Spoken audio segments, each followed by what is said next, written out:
Question number 7, Dr David Clark. My question is to the Minister of Business, Innovation and Employment and asks, does he stand by his statement on who is responsible for the spending at the Ministry of Business, Innovation and Employment? Well, the Minister responsible for the Ministry of Business, Innovation and Employment is me.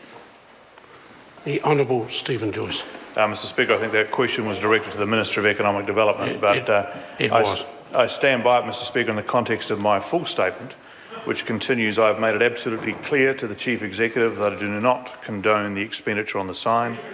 He has accepted that and has given me a very clear assurance.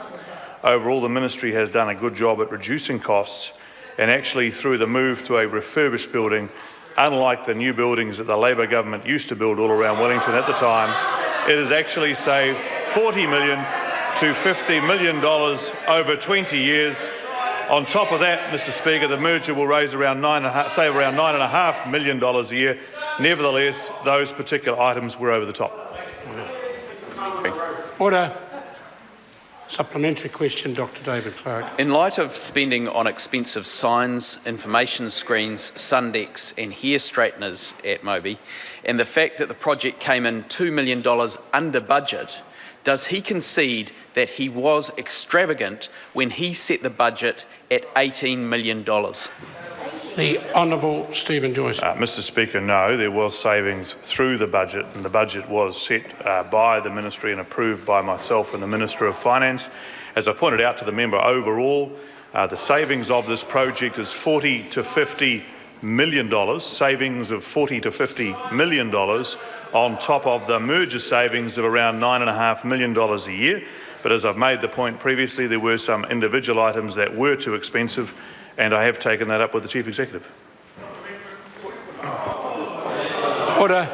I have a point of order. Order.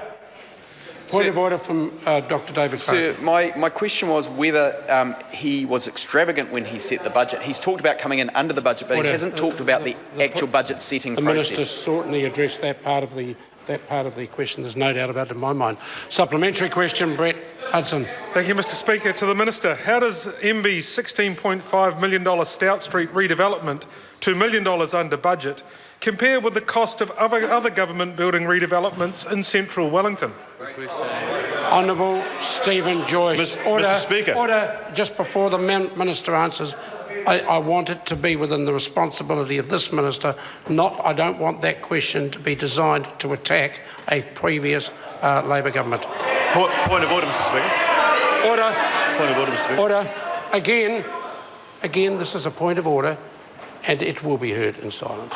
Point of order, Mr Speaker. The member in his question has asked me to compare it to other government redevelopments, which I think is an important... No, Mr Speaker. It's an important question, and one that I did take into account when considering the situation regarding this redevelopment. So I think it is important for the House for me to have the opportunity to compare with other government redevelopments, and I note that in the member's question he did actually raise... I'm not ruling the question out of order. I'm just saying that if the member's well aware of Speaker's ruling, then Speaker's ruling 1743 is one that would concern me potentially with the answer, but we wait to see what the answer is. It is not reasonable to use questions from the governing party or its support parties to attack other members of this House, and that applies equally to other political parties. I wait for the answer with interest.